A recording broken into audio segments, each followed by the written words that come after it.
Ah, ça fait motzi.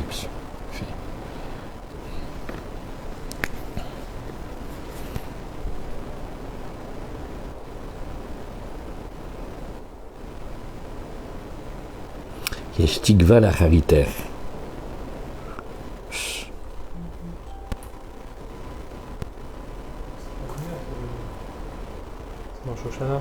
כן. Tu vois, יש תקווה לאחריתך. Ici, c'est la Gemara qui nous intéresse. Et voilà. כמו שכתוב, ויש תקווה לאחריתך. נכון? C'est une strophe dans Shoshana.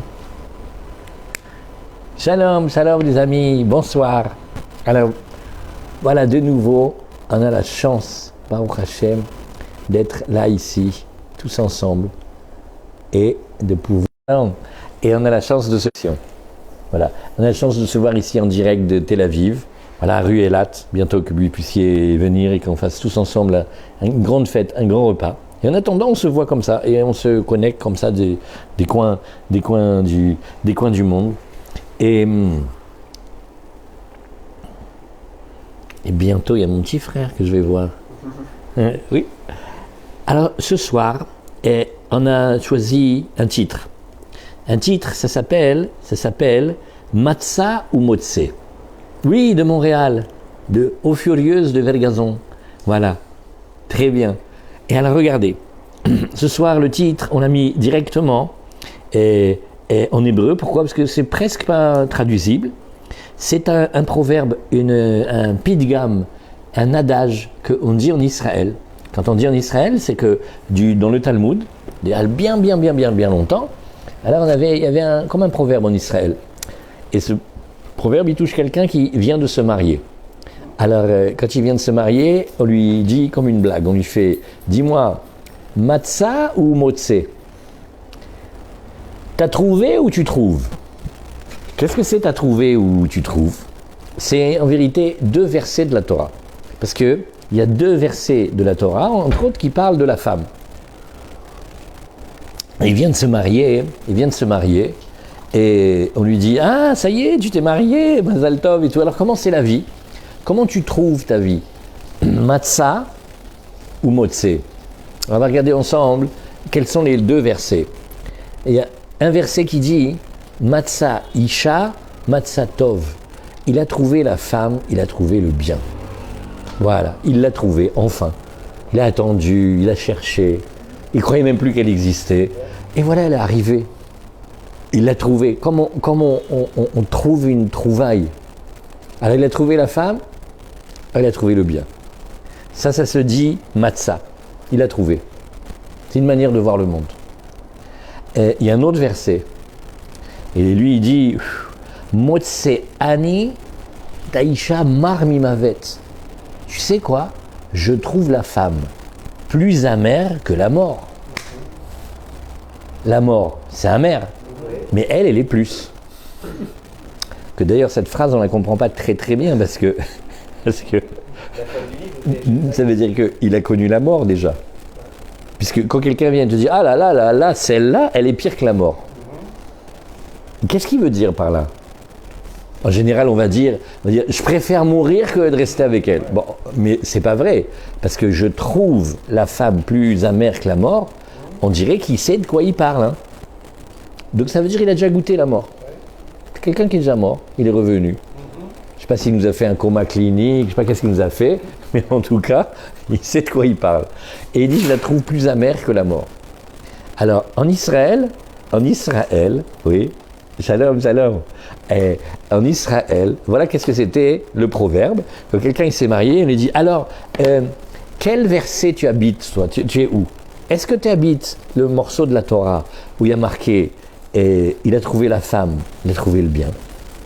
Ou est-ce que tu habites dans le verset qui te dit, ah là là, je trouve la femme plus amère que la mort? Donc, ça a l'air d'être 2 programmes très différents, hein, c'est 2 approches très différentes, c'est 2 manières de parler de la femme et de comment il l'a trouvée qui sont différentes. Venez, on recommence. Il a trouvé la femme, il a trouvé le bien.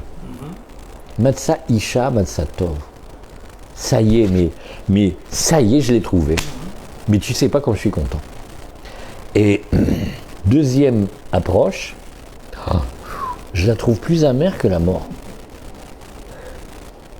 Et on se demande qui c'est, hein, parce que il faut quand même énerver quelqu'un pour qu'il dise ah non mais moi je l'ai trouvé plus amer que la mort. Ouais. Et les deux ils parlent de la femme, Yaïcha. Ça doit pas être la même. Ben peut-être c'est pas la même, mais ça se saurait parce que en fait on parle de la même et un il a vu comme ça, il a vu comme ça. Et c'est pas seulement la femme, ça va être plein, ça va être la Torah, ça va être la Tfila, ça va être même la Parnassa, ça va être même le rapport au monde, à l'argent, au travail. Il y a un, il va dire j'ai trouvé le travail, j'ai trouvé le bien, je suis content. Et un, il va dire mais le travail, mais il fallait qu'il nous prévienne, c'est plus amer que la mort, mais il préfère mourir, je peux pas, moi c'est pas possible ça. Oui. Alors d'abord on commence avec la femme. Et d'abord je raconte une blague. Quand il y avait à Paris le Rav Rothenberg, la salle, il était incroyable. Alors quand il y avait des petits jeunes qui se mariaient, il attendait, je sais pas, une semaine ou deux comme ça. Et il fait alors ça va et tout, oui, voilà, on est mariés. Alors il fait, alors, et la première dispute, vous êtes disputés? Alors la plupart des gens disaient non. Il fait, ah bon, je croyais que vous étiez mariés. Il y a quelque chose. C'est pélé, c'est mystérieux. La femme, c'est mystérieux. Et un, il va te dire, il a trouvé la femme, il a trouvé le bien. Et à un autre endroit ou un autre moment, il dit, je la trouve plus amère que la mort. Et tu vas voir ici, quelle est la différence, Béhémet? Pourquoi en Eretz Israël, pourquoi quand on est en Israël, le proverbe qu'ils disent, c'est pas tout le verset. Ils disent le début du verset, Matzah, c'est t'as trouvé, il a trouvé, ou il trouve. Bon, évidemment, c'est parce que peut-être c'est plus court de dire un mot du verset que tout le verset, mais quand même, hein. Pas. Alors, en fait, comment tu es toi? T'es quelqu'un qui a trouvé ou t'es quelqu'un qui trouve? Alors on va raconter une histoire. Avraham, grand-père, Avraham Avinu. Il a découvert Eretz Israël. Mais comment il a découvert Eretz Israël? C'était au bout de plein d'années. Hein. Et à un moment, il s'est opposé. Il voulait pas que les gens soient idolâtres et qu'ils tuent leurs enfants pour le Dieu de ceci ou cela. Donc il a combattu l'idolâtrie, il a dit non, Echad Avraham, il a dit c'est pas possible, vous pouvez pas tuer vos enfants, vous pouvez pas être cruel comme ça, vous pouvez pas sacrifier votre chair pour des statues qui ont été fabriquées il y a 2 semaines, ça veut pas ça. Bon, alors, on va raconter une histoire. Cette histoire, tous les petits enfants juifs ils la connaissent. C'est que Avraham, quand il était petit, il était dans une famille d'idolâtres. Et même son papa, il était grossiste. Il avait un magasin en gros d'idolâtrie. Mieux qu'à Lourdes. Il avait un grand magasin. Donc il fabriquait les statues et il les vendait. Et les gens les achetaient. Et ils étaient idolâtres avec les statues. Et qu'est-ce qu'il a fait? Alors qu'est-ce qu'on raconte aux enfants? Un jour, Avraham Avinu, il a pris un grand bâton. Il a cassé toutes les statues. Et il a trouvé la statue la plus grande. Il a mis le bâton dans les mains de la grande statue. Le père, il arrive. Oh, Igéval, qu'est-ce qui s'est passé? Qui est-ce qui a fait ça? Et le petit Avraham répond, c'est la grande statue, elle s'est énervée, elle a tapé tout le monde. Et son père lui fait, une statue, ça bouge pas, ouais. Alors il dit, alors comment ça se fait que tu la vends à des gens et que tu leur dis que ça fait la vie, ça fait la santé, ça fait la prospérité?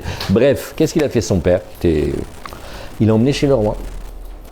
Et le roi Nimrod lui a dit, prosterne-toi. Alors il dit, devant quoi? Prosterne-toi devant le soleil, prosterne-toi devant la lune, il n'a pas voulu. Alors qu'est-ce qu'il a fait? Il a pris Avraham Avinu, il l'a jeté dans un four de feu. Et Hachem lui-même il est venu, il a sauvé Avraham et Avraham il n'est pas mort. C'est un très très grand miracle, ça s'appelle le miracle de Gur Kasdim. Et ce miracle-là, la Torah elle n'en parle pas en fait. C'est le Midrash, c'est des lectures secrètes de la Torah qui nous disent ça. Alors, un grand maître, s'appelle le Ibn Ezra, il a dit, ça me gêne moi que ça ne soit pas marqué dans la Torah. Ça doit être un truc plutôt, tu vois, apocryphe comme ça et tout. Le Ramban de Barcelone, des années plus tard, il dit ah non, non, non, non, non, ça, on ne peut pas parler comme ça, la Torah elle n'est pas obligée de tout raconter.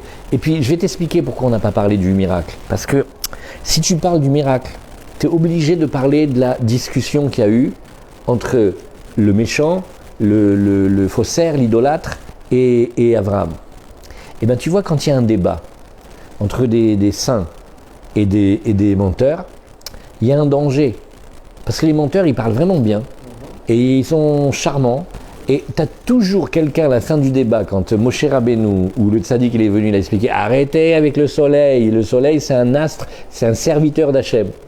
À la fin de la conférence, tu as toujours un qui dit il a bien parlé le curé, je te promets, franchement. Sans le soleil, eh ben, on mourrait de froid. 1 heure, on lui a expliqué que c'était faux. Il y a toujours quelqu'un qui va dire qu'il a bien parlé. Alors, pour éviter ça, la Torah, elle a préféré pas le dire. Mais bien sûr qu'il a existé le miracle. Et le Ramban, il dit, d'ailleurs, tu sais quoi, regarde. Viens, on dit comme toi que le miracle, il est d'accord. Alors, tu sais qu'il y a en Égypte, de l'époque du Ramban, hein, il y a une très grande librairie. Comment on appelle ça, une bibliothèque. Et dans cette bibliothèque, il y a consigné toute l'histoire de l'Antiquité. Alors, tu sais quoi? On va dire il n'y a pas le Midrash d'Abraham. Alors, explique-moi comment il y avait un. Il est noté, hein, il s'appelle Abraham. Et il a été enregistré comme agitateur. Et il combattait le dieu du soleil et l'idolâtrie. Le roi, il ne savait pas quoi faire avec lui. Il a jeté même en prison. Et même quand il était en prison, il continuait à combattre le soleil. À la fin, ils l'ont condamné à mort par contumace. Et ils l'ont obligé à s'exiler. Et vers où il a été? À force de marcher, il était vers Eretz Israël. Donc, même si tu ne veux pas le voir chez nous dans le texte juif du Midrash, mais il est marqué dans leur livre. D'où il est sorti celui-là? Maintenant, venez, on va dans l'histoire. Abraham, il avance. Bon, sa tête, elle est mise à prix, donc il est obligé de se sauver tout le temps. Alors, il avance. Maintenant, Dieu lui a dit, va vers la terre que je t'indiquerai. Oui, tu ne peux pas me donner le plan, il n'y a pas une adresse, il n'y a pas un nom. Non, vers la terre que je t'indiquerai. Il marche. Quand il arrive en Eretz Israël, il ne sait pas que c'est ça. C'est ce qu'il se dit. Elle me plaît celle-là. Ah là là, qu'est-ce que j'aimerais que ce soit ici. Mais quand il arrive, il y a une famine comme il n'y a jamais eu. Mais une famine terrible. Et qu'est-ce qu'il voit? Il voit là-bas en Israël des peuples, des géants, des Visigoths, des Hulk, tous des Marvel. Et bon, ça ne sera pas ça. Hein. Ouais. Et il est béiouche. Et Hachem, il lui dit, c'est la terre que je vais te donner à toi et tes enfants. Ah non, c'est pas vrai. Oh là là, comme je suis content. Mais j'en rêvais. Mais oui, mais Amen. Voilà. Ça, il l'a trouvé. Matzah Isha Matzah Tov. Celui-là, ouais, ça y est. Il n'est plus dans choisir. Il n'est plus dans hésiter. Tu sais comment je l'ai voulu? Et au moment que je croyais que je ne l'avais pas, Dieu il m'a dit c'est elle. Mais, ça s'appelle Matzah Isha Matzah Tov. Il a trouvé, ça il a trouvé le Tov. Parce qu'il a voulu, c'est quoi Béhémet, ça peut être elle, ça peut être cette terre-là. Parce que dès que je suis arrivé là-bas, il dit Abraham, il dit, j'ai senti, il y a quelque chose ici. Mais Dieu, il m'a pas dit, tant que je suis pas arrivé, je sais pas. Et en plus, ça m'étonnerait que ça soit ça, parce que les géants, là, qui sait qui va se les coltiner, et puis c'est pas ça. Il y a une famine, j'ai jamais vu ça. Il n'y a pas un grain de blé. Je ne peux pas rester. Il me dit, c'est celle-là que je te donne. Il y a eu ce qu'on appelle des kissoufim. Il y a eu des désirs, il y a eu des envies, il y a eu des nostalgies, mais si seulement ça pouvait être elle, mais ça serait, tu sais quoi, Yehuda, ça serait trop beau. Non, tu sais quoi, je préfère pas trop y croire parce qu'après si je suis déçu, ça va me faire trop mal. À ce moment-là, Dieu dit c'est celle-là. Mais ça y est, mais ça m'a terre d'Israël, je la quitte plus jamais de toute ma vie, je pense à elle. Moi, tu vas voir mes enfants, pendant des millénaires, ils vont dire l'année prochaine à Yerushalayim, et dès qu'on peut dire le mot Yerushalayim, on a quelque chose. Et tu sais quoi? Si quelqu'un y va en Eretz Israël, il peut me ramener un petit peu de terre, comme ça, après 120 ans, comme ça, quand je suis enterré, j'ai aussi de la terre d'Israël. Comme ça, quand tout le monde revient, quand tous les morts reviennent d'Israël, et moi je suis aussi tamponné d'Israël, tu vois. J'ai un aimant. Mais d'où ça vient ça? Mais parce que, ça y est, je l'ai trouvé. Ça c'est un. Maintenant, il y a un autre. Ouais.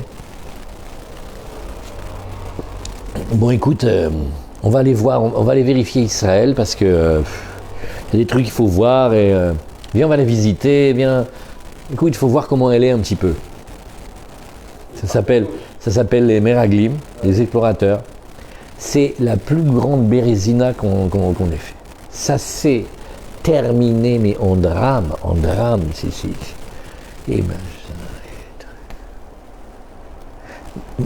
alors on peut discuter, est-ce qu'il fallait les envoyer, pas les envoyer, tout ce que tu veux. En tout cas, tout le monde va. Ça s'est terminé en le plus grand drame. Parce que, qu'est-ce que j'ai été faire? J'ai été vérifier. Aïe. Parce que quand quelqu'un il veut vérifier, il faut qu'il sache. C'est sûr que ça va sortir pourri. Parce que quand tu vérifies quelque chose, ça veut dire c'est une évidence. Mais ça veut dire que c'est une évidence que je l'ai. Mais quand tu es comme Abraham et que tu dis mais ça serait trop beau si c'était elle. Tu vois? C'est-à-dire que quand tu l'as voulu, tu l'as dit non mais une comme ça, elle ne voudra jamais de moi. Mais même pas, elle va me regarder. C'est... Bon, mais qu'est-ce qu'elle est belle, oh mais quelle merveille. Mais je vais à pied en Amérique moi pour la voir. Et Dieu il te dit tiens, tu sais celle dont on parle là depuis, c'est la tienne. Non mais j'ai gagné au gros lot. C'est pas possible. C'est trop beau. J'y crois pas. Voilà. Maintenant, deuxième modèle. Oui, je vérifiais parce que c'est pas sûr que... Tu sais, des fois, derrière le maquillage, il y a des boutons, hein, ne crois pas. Hein. Le maquillage, ça te fait... Donc, en fait, il y a une manière d'être que je trouve. Ah, t'es au présent. Donc, ça veut dire, où elle est l'envie, où elle est la folie, où elle est la... Alors, ça va sortir à l'envers. Non. C'est pas seulement vrai avec Eretz Israël. Eretz Israël, ça parle. C'est pas vrai seulement avec la femme, la vraie, celle qu'on trouve. C'est vrai aussi avec le rapport au travail, avec la parnassa. Il y a, chez nous, dans les 12 enfants de Yaakov, il y a un, il s'appelle Zevulun. Il a un nom rigolo, il s'appelle Zébulon. On n'appelle plus les enfants Zébulon aujourd'hui, mais c'est un beau nom.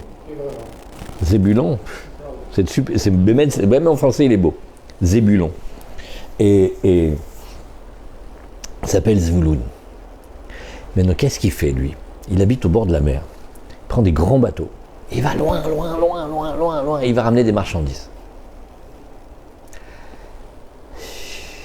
Il y avait ici, à la marina, à Ashdod, il y avait un vieux juif.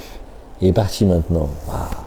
Il m'a fait l'école, lui. Il m'a fait un grand BCF. Il avait un bateau de pêche. Alors on allait un peu loin comme ça. Et une fois, on était parti comme ça tôt le matin. Et j'étais impressionné. Tu vois, à un moment, tu vois plus le rivage. Je me dis, waouh, on sent Dieu ici.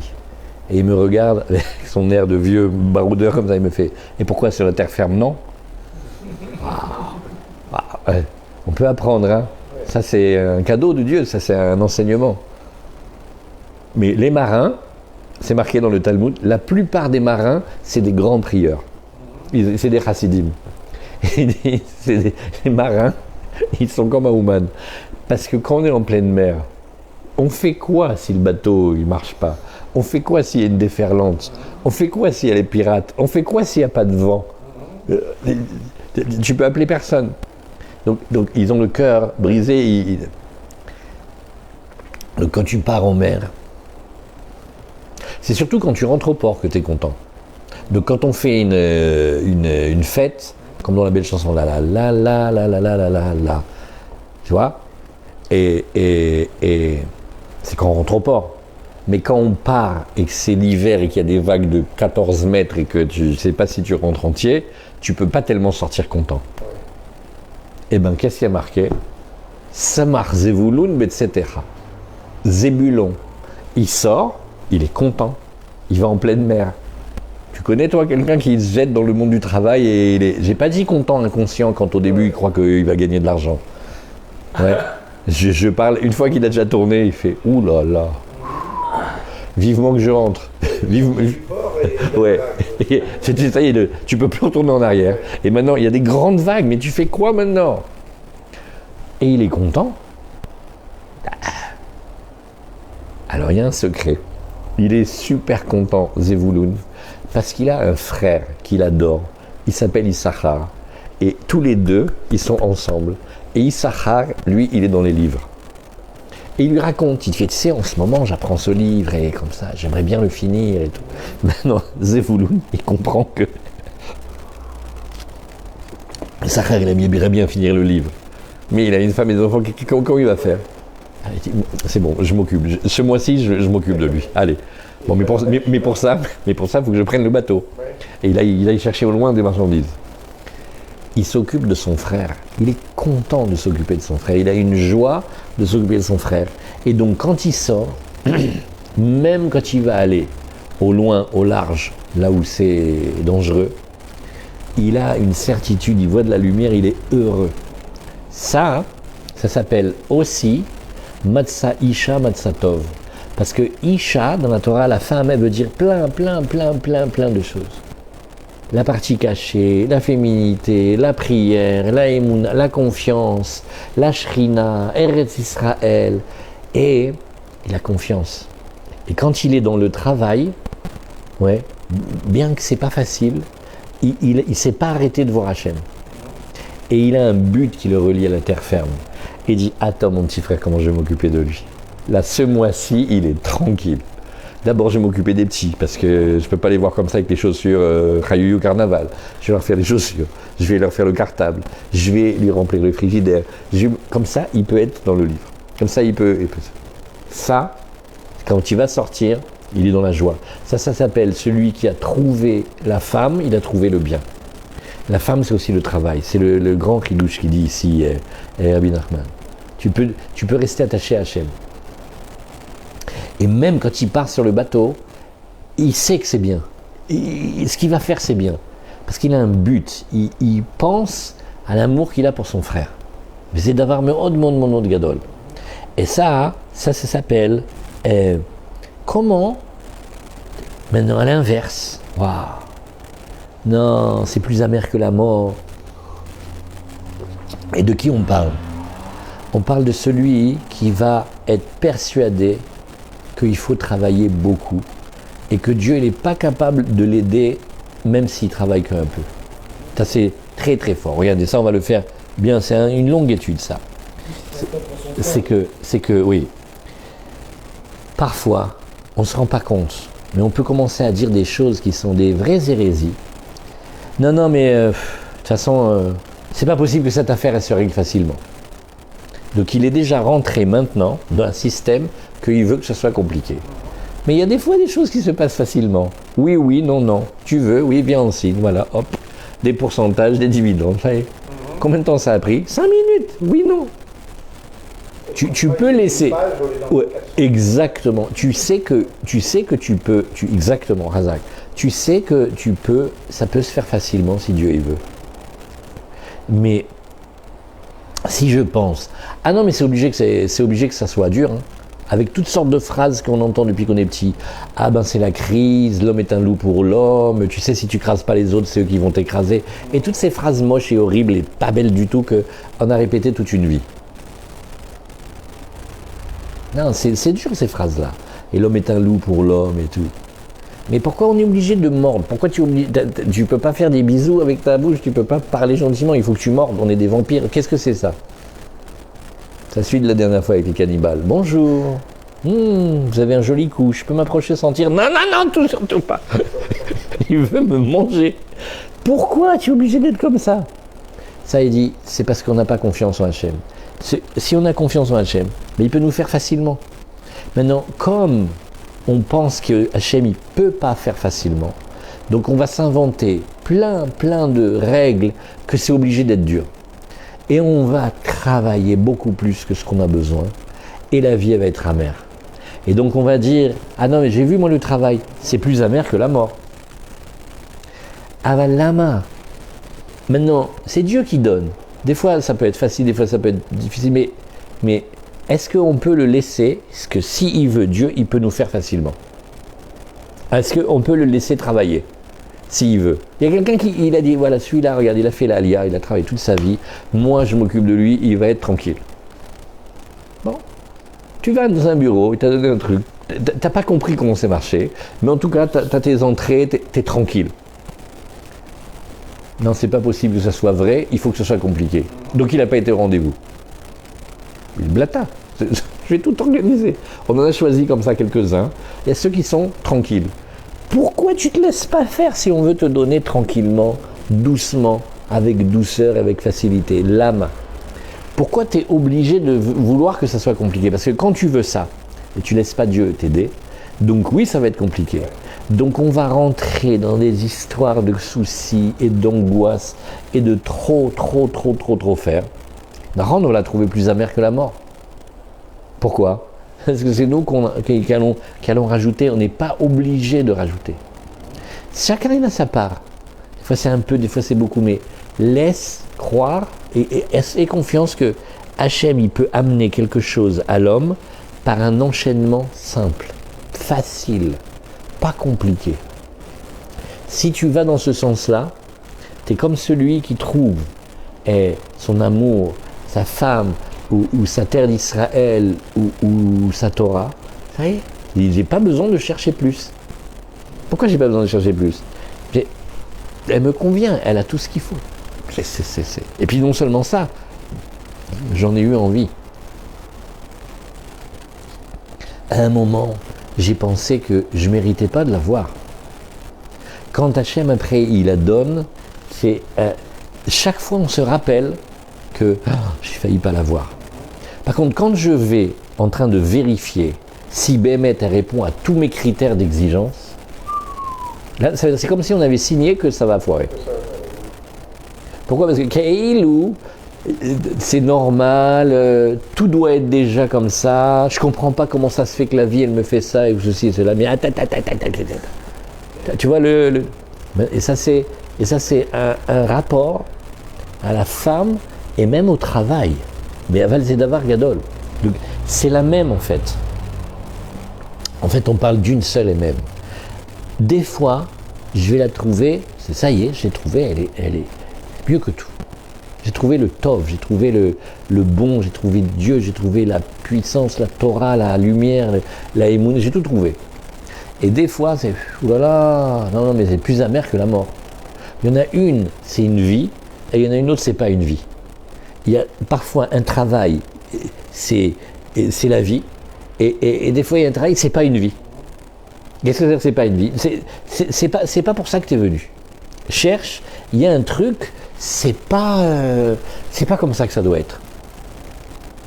Et si on s'attache, on demande, donne-moi la lumière. Regarde, je veux être comme Zevouloun. Je veux que tu puisses me parler, tu me dis, va, sors, et sois content. Anirotsez, aide-moi, fais-moi, donne-moi un travail comme ça. Donne-moi une occupation que je sois heureux dedans. Mais pas une occupation comme si il dit oui mais alors je vais te dire que j'ai... Moi écoute, je suis un garçon pas difficile, dans les chilours je suis pas du tout difficile, j'ai une liste de 42 points, si elle coche les 42 points, moi je dis oui tout de suite, je veux dire je suis pas compliqué comme garçon. 42 points. Et attends, si on fait la liste des points, on va savoir si elle existe Birklal.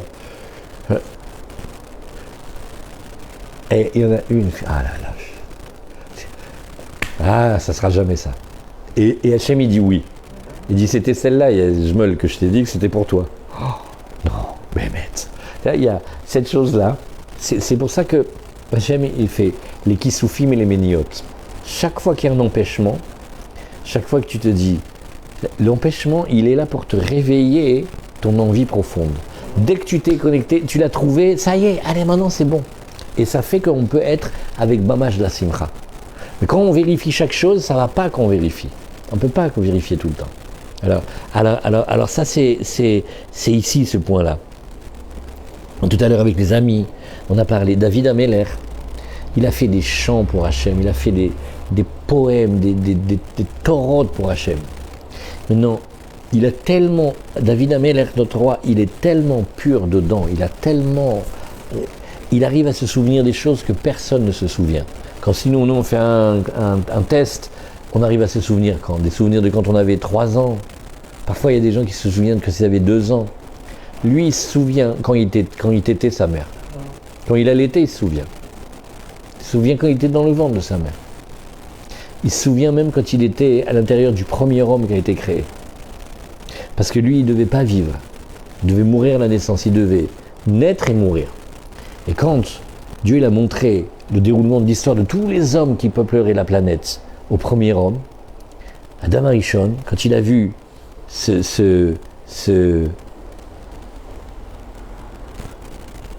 Oui, bien sûr, Mishnah Bora demain. Qui est-ce qui parle? Oh, Mazal Tov, Shani. Ah, il est bien, ton Khatan. Mazal Tov. Hazak. Mishnah Bora demain. Et tu fais attention, il est alsacien. Alors tu vois que... J'ai perdu le fil. Il a montré toutes les âmes. Oui, il a montré toutes les âmes. Quand il montre toutes les âmes, à un moment, le premier homme, il voit, il dit, mais qui c'est cet ange-là? Mais non, mais il ne peut pas mourir tout de suite. C'est pas comme ça, c'est... Ah non, il faut faire quelque chose. Est-ce qu'il y a quelque chose à faire? Alors, Adam Arishon dit, pas quelqu'un qui peut lui donner des années, on ne peut pas faire un... Si. Et il dit, moi, j'ai un capital de... Toi, tu as 1000. Il dit, je peux lui donner une tranche de vie, je peux lui donner 70 ans? Oui, d'accord. Donc, Adam Arishon, il se retient à l'intérieur de lui-même, et il donne de sa vie pour un petit bébé qui va naître des millénaires plus tard et qui va illuminer le clan d'Israël de ses chansons et de sa Torah et de sa pureté, et il va faire des guerres extraordinaires. Et bien David Ameller, il se rappelle qu'à un moment il a failli ne pas vivre. Ce qui fait que chaque seconde, il le vit avec un... Tu te rends compte? Maintenant, imagine on ne devait pas être là. Et on est là, eh bien on danse. On est trop content. Et bien Ahmed, c'est comme ça. David Ameller, il nous montre ça. Il fait, mais parce que tu crois que c'est sûr qu'on peut être, que quand on est là, on est là. Parce que tu crois qu'on va jouer à des... Ouais, mais je ne sais pas si ça finit de me plaire. Et regardez comme elle est belle cette expression de ma mère, ces chaussures, elles ne finissent pas de me plaire. Regardez quelle poésie, quelle beauté dans cette phrase. Il faut qu'elle me plaise. Et même qu'elle finisse de me... Alors, vous savez ce que ça sort? C'est ça qu'il ne finit pas de me plaire. Mais avec Eretz Israël, avec la vraie, la Isha, avec la Parnassa de Gdusha, c'est pas qu'elle finisse. C'est que même pas je commence à me poser si elle me plaît, parce que bien sûr qu'elle me plaît. C'est pour ça qu'en Eretz Israël, que ça représente la pureté et la Gdusha, la première chose qu'on faisait quand quelqu'un il reçoit le cadeau du mariage, on lui fait « Alors chouchou, quel style toi? Tes styles que tu as trouvé, que tu avais des nostalgies, que tu es content de l'avoir et que maintenant ça y est, ou que tu vérifies tout ?» Voilà. Et cette question-là, elle t'incite à te positionner, à savoir qu'est-ce que tu veux avec ça. C'est très très très fort. Et Rabbi Nachman, il le dit ici, dans la Torah 23, c'est vrai aussi sur la Parnassa. C'est chazak, ça fait beaucoup, c'est comme un conseil de vie. Ça existe, je peux avoir confiance que s'il veut Hachem, il me donne un truc facile. Parce que déjà qu'on est compliqué nous autres, mais si en plus tu nous fais du travail compliqué, mais c'est la fin, c'est fini. Au contraire, regarde, fais-nous simple, fais-nous. Je te promets que je crois en toi que si tu veux, tu me le fais en 2 minutes. pareil, ça existe de s'entendre, ça existe de réussir. C'est pas obligé d'être compliqué. Parce que quand on commence à penser que c'est obligé d'être compliqué, ça va devenir compliqué. Et c'est dommage, ça sert à rien. Voilà. Ça c'est bien. Ah, eh ben dis donc. Eh oui, hein. Et tous les matins, il se lève de bonne heure et il étudie le Mishnah Moura. Un grand sadique. Voilà, alors c'était pour ce soir. C'était un petit passage de ce soir. En attendant que bientôt, puissiez tous voyager en bonne santé et qu'on se retrouve pour faire le grand couscous là ici. On est ouvert à toutes les recettes, hein, pas seulement en couscous. Hein. Et voilà, Hazak. Elle n'a pas vu mon petit frère ce soir, mais c'était bien. Alors, voilà, maintenant, on vous dit au revoir. À la semaine prochaine, Bezrat Hashem. Et Hazak.